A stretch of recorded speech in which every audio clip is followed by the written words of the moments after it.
Hey, so this is Danny Barker and Kyle Volan.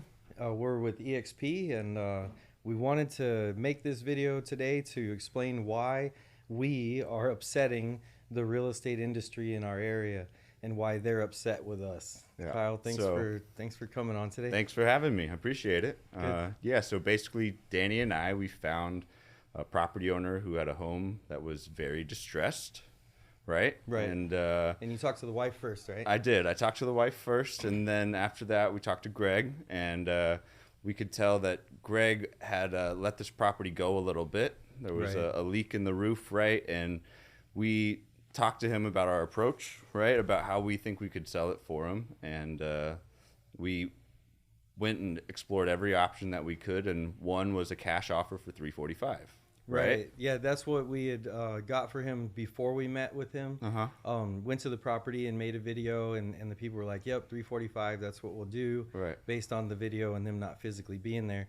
So when I talked to him about the 345, he was acting like it was okay and he was going to take it. Right. Because that would have gotten him all but most of his money back from what he had bought it for as a foreclosure, and then he didn't have a whole lot of expenses Right. after that. But then you explained all the other options that Barker Brothers do, right? Right. So with us, you can basically, we'll bring you a cash offer, and if you like it, you like it. Yeah. Most of them count on you liking it and taking it, and then at that point, you have undersold your property. Right. And I do advise everybody when I present these cash offers that we could get more in other ways, and Okay. this is what it looks like, right? Yeah. So there's the as-is approach where we can do minimal amounts of work, basically expose problems as to not get sued later is the approach that we took with this one. Right. So we took down the damaged and molding sheetrock. We took off a bunch of the rotted outside and shored up the deck going Okay. to the front door. All right. And made it safe for people to walk around. So what kind of walk me through? What do you guys do as an as-is approach? So for any approach, we're going to do the inspections to know what we're up against. Okay. And then we just call it the as-is approach, meaning that you're not going to go Taj Mahal. You're All right. just trying to find little pieces that we can do to Right. add value. And Okay. in this way, it gave us the ability to clean up the landscaping, and it's really up Okay. to the owner as to what they're going to Right, sign on for. right. So seeing a $3,000 bill for landscaping isn't always appetizing. Okay. Right. And we actually provide loans for that money if you don't have it in your checking account or Right. don't want to sell off some stocks and you're just going to get it back, right? Okay. So we'll pay that. In this case, we paid $40,000 All right. for a new septic tank, landscaping, the contractor work that, Right, that we did right, to prepare. So at that point, we're ready. We sent in the professional cleaners and we did our marketing stuff. Right. So for the marketing stuff, we do the professional photography, the video, the drone footage, the 3D tour. It all goes on a property specific website. So you do that for as-is, right? Everyone, yeah. Okay. Yeah, including as is, Okay. yeah. And then we put it on the MLS, and this listing was insane. So I was able in conversations and a couple property visits to get the investors up to 425, Okay. which Greg almost took. Right. Right. So Better I than said, 350 I or said, hey, 345 in the beginning, right? Right. Right. But we'd already done this work, right? So he's Okay. seeing like 40,000, and we raised the price by what is that, like 75 ish? Right, Right. right. So like he sees it as, hey, I almost got 2-to-1 on that, Right. right? So I said, hey, before we sell it to these people, because there's only been a few of them to see it, Okay. what if we showed the world? Right. Take it to the market. Yeah, put But- the price at 450 Right. since they now wouldn't you go have that high. one offer at 350 or 345. You have one at 425. Right. Let's see how many offers we can get from everyone else, right? Right. Yep. Okay. So he said yeah, but he didn't want to spend a whole lot of time trying to find somebody to give him 450. Right.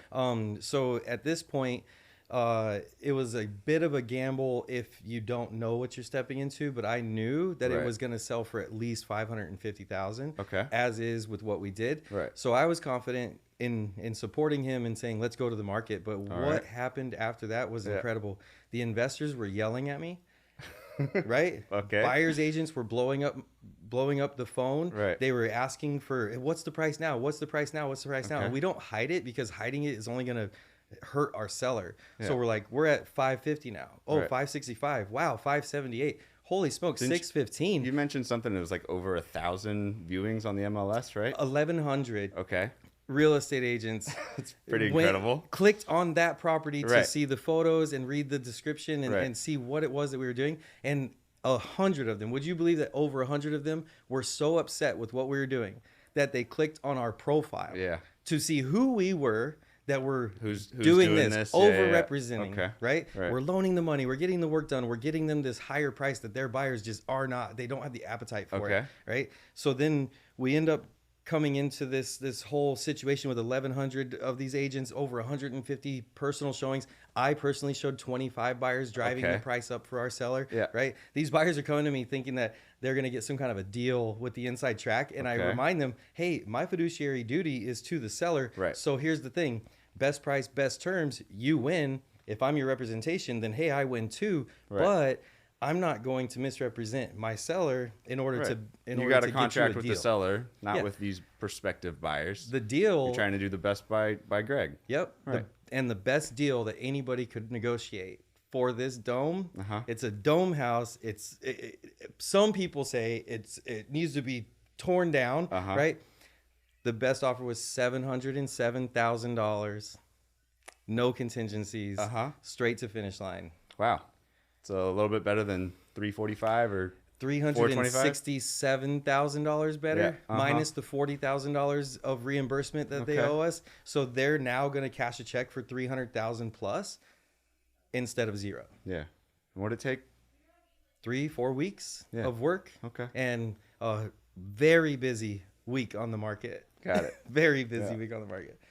All right. So that's pretty much it. Is there anything else that I missed here?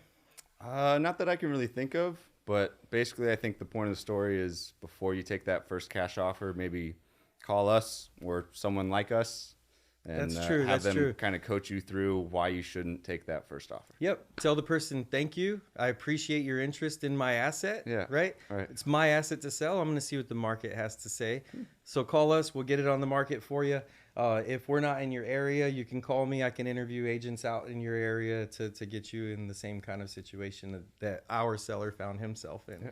Well, thanks again for coming today, Kyle. Yeah, It's thank been you, a Danny. blast. I hope that a lot of people see this. Yeah. And I hope that we can change the Well, industry. we'll send it to Greg. At least he'll see it, right? Absolutely. Greg will be Yeah. tickled. Uh-huh. Hey, Greg. All right. Bye, guys.